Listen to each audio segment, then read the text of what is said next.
Some big trades happened yesterday. I love the trade deadline time. I think it's one of the most fun times throughout the baseball season. I love all that. Like the business side of it, I think is actually quite fun. So I'm going to talk about some trades. Eduardo Escobar was traded from the Diamondbacks to the Brewers. I think that's a really good move. Obviously, they are hoping that he can inject some life into that offense, which, as I've said before, has been pretty bad.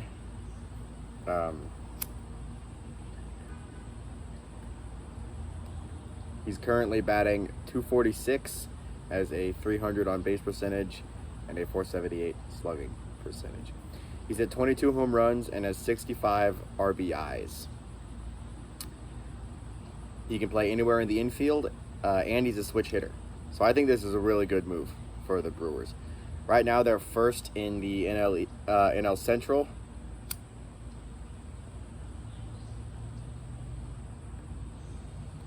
And they definitely have the pitching to make a deep playoff run. The pitching for the Brewers is awesome. But the offense has not been on that level. So they needed a solid bat. Escobar currently has more home runs and RBIs than anyone else on the Brewers. His switch hitting, I think, makes him really valuable. Platoon advantage every day. That's really nice. And the fact that he's so versatile defensively gives them a lot of depth all around the infield. So I've said it's a great move twice. I'm going to say it again. They didn't really give up much for him either. A couple prospects. I don't think they were very highly rated. I couldn't find them anywhere on the listings. He's definitely a rental. He's 32. But they had to get some pop in that offense. They had to. Their pitching is too good this year for them to not try and go all in and make a playoff run. So, yeah, nothing else to say about it except for I like it. I'm glad for the Brewers to make that move. And I'm glad for Eduardo Escobar to be traded to a contender instead of the Diamondbacks.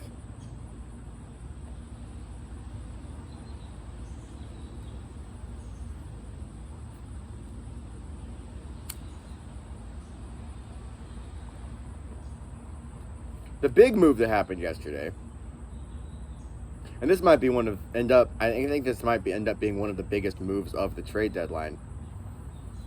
Joey Gallo was traded from the Rangers to the Yankees. I'm going to try to give an unbiased opinion here, even though that is really bad for me. I was really hoping it wouldn't happen. Here's why. This is something the Yankees desperately needed. A lefty power bat and an elite defensive player. We know he's not going to have a great batting average. He's currently hitting .223. But he is going to get on base via the walk. And he's going to mash home runs, especially as a lefty at Yankee Stadium.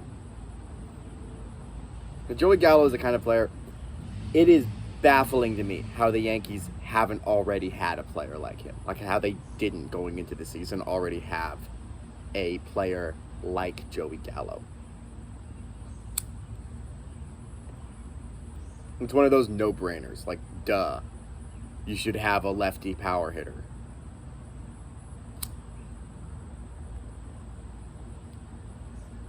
At Yankee Stadium, especially. Even right at the start of the season, I was hearing a lot of hypotheticals flying around about Joey Gallo to the Yankees because this is such an obvious move. I think this is a really good move for the Yankees. I think Joey Gallo is going to mash in Yankee Stadium. He immediately, kind of by default, becomes the best left-handed hitter on the team. He's already walked 74 times this year. He walks a lot. He's at 25 home runs. He struck out 125 times. He's a true Yankee, you know? But I think this is worth harping on. It's worth repeating. He is an elite defensive player. That honestly might be just as valuable as his bat, especially to the Yankees, who have not been good defensively this year. I don't really see any way you can criticize this except for the fact that he's going to strike out a lot and his batting average isn't going to be that high. But that's not what they want out of Joey Gallo. You know, they're hoping. I mean, I think he even has a chance to improve that batting average because a lot of flyouts that he hits are going to turn into home runs at Yankee Stadium. So I think this is a really good move. Even as a Red Sox fan, it's hard for me to not get excited about this because I think it's that good of a fit. And I think it's really scary for the AL East. Yankees are not giving up. They're not just going away quietly.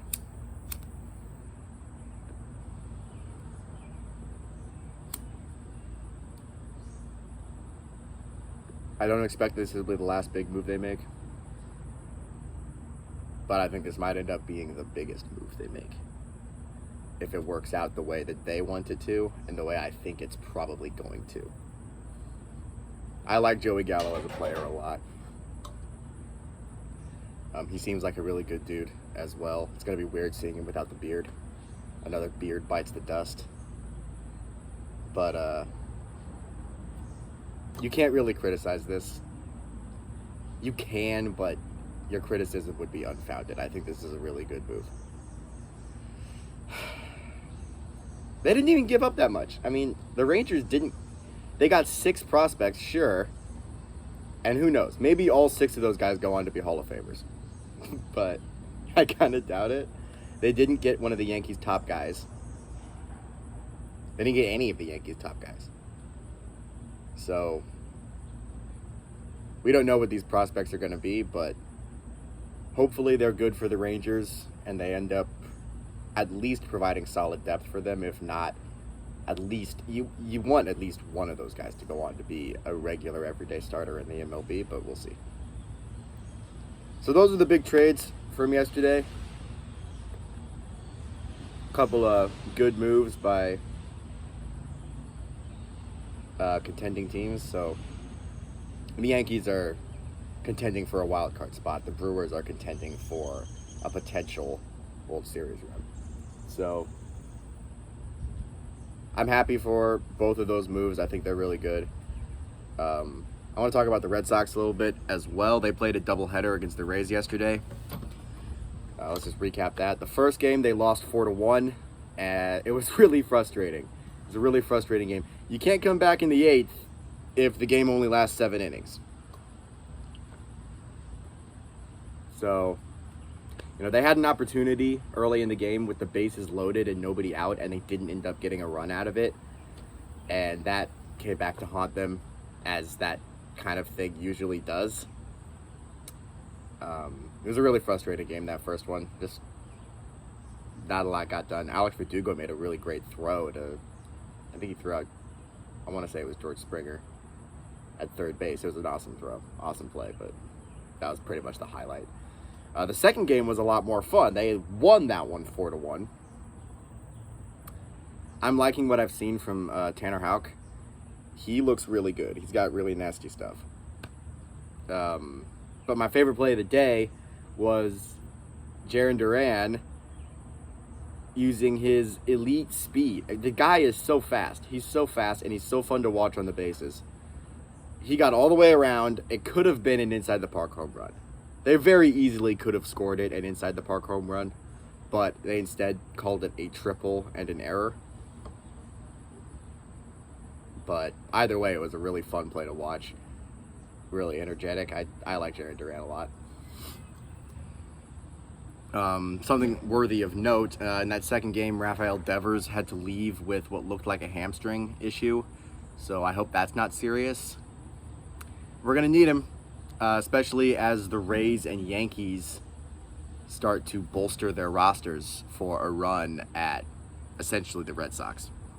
So we're going to need Rafael Devers. I hope that hamstring issue is not serious. It didn't look super serious, but you never know. So I hope he's good to go.